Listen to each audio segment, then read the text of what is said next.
This is a message for all men and women. This is a message for every race. This is a message for every ethnicity. This is a message for all people of all time. It is the gospel message. It is the only message whereby we can be saved.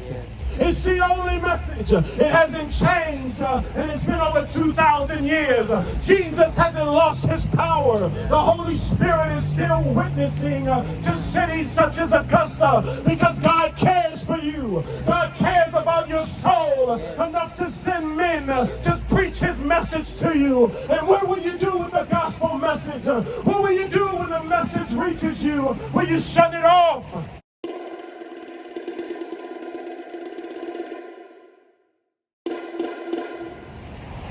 There was a day when Jesus was calling his disciples. At the beginning of his ministry, he was calling his disciples. And he told them while they were in the boat to cast their nets on the right side of the boat. Peter, in response, Peter said, "We've been fishing all night, but we haven't caught anything." He said, "But your word will do it." So they cast the net on the right side of the boat. And the net began to take up more fish than it could hold. And upon seeing this, Peter looked to Jesus and he fell down before him. And he said, "Depart from me, for I'm a sinful man." And Jesus' response to him was, "Henceforth," how you doing, guys? "Henceforth, from this moment forward, I'm going to teach you to catch men." This is the intent of the gospel. God isn't only concerned with your life, though he is. He's concerned with your soul, my friend. He's concerned with buying your soul through the work that he's accomplished on the cross. But more than that, God has intentions to use your life. He wants to use your life so that other souls may be saved. And what do you think of those souls? What do you think of the souls that you encounter every single day at your job? What do you think of the souls of your family members? What do you think of the souls that you pass by on Saturday nights on Broad Street? What do you think of them? Do you care enough about them to consider their eternity? Do you care enough about them to consider their eternal state, where they will abide for eternity? Do you care enough for your fellow man to consider where he's going at the end of this life? Oh, we're quick to tell one another that we love each other. We're quick to tell one another that we care, that we're concerned for one another. But how is it that you love me? How is it that you care for me when you don't even consider my eternal abode? You don't even consider where I'm going in eternity. How is it that you care for me? You don't care for my soul. And in truth, you don't care for me at all if you don't share the message of Jesus with me. And that's why we're here. We want you to not only be saved, but we want you to be bearers of the name of Christ. We want you to be one that heralds the gospel of Jesus Christ, so that your family, your children, your friends, your co-workers, your neighbors may be saved as well. This is a message for all men and women. This is a message for every race.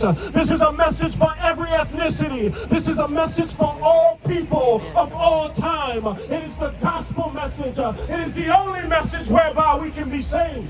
It's the only message. It hasn't changed, and it's been over 2,000 years. Jesus hasn't lost his power. The Holy Spirit is still witnessing to cities such as Augusta, because God cares for you. God cares about your soul enough to send men to preach his message to you. And what will you do with the gospel message? What will you do when the message reaches you? Will you shut it off as though it's nothing? Will you treat the gospel, the precious truth of God, as though it is nothing, and when it is the very thing that can save your damned soul? soul. It is the very thing that can save your soul. And we ought to give heed to it. We ought to give attention to what God is saying to us tonight. So many of you are lost. So many of you are blind. So many of you are following after the culture of this life. So many of you don't know who you are. You don't know your identity. And so you try to be like those influencers on TikTok. And so you try to be like the women that show themselves to be beautiful on the outside, but inside they're full of dead bones. Why do you follow after false idols? Why do you follow after these people? They cannot save you. They cannot help you. All they care about is that you follow them so that their bank accounts can increase, so that their fame can increase. They don't care about you, but God cares enough about you to send His Son. God cares enough about you to die on the cross. God cares enough about you to pay the penalty of sin. This is what God cares about. He cares about you. Oh, but the people you follow, the influencers you follow, they don't care about you. In fact, they're just as blind as you are spiritually. They're blind guides leading the blind. This is what Jesus professed against the Pharisees. He said that they were blind guides leading the blind. And he said when a blind man leads a blind man, both of them fall into a ditch. We don't want you to fall into that eternal ditch tonight. We don't want you to fall into that eternal ditch tonight. We want you to avoid that ditch that's in the way. We want you to avoid hell altogether. We want you to know life eternal. We want you to turn away from hell and turn away from the deceitfulness of riches and turn away from the deceitfulness of sin so that you might know life eternal.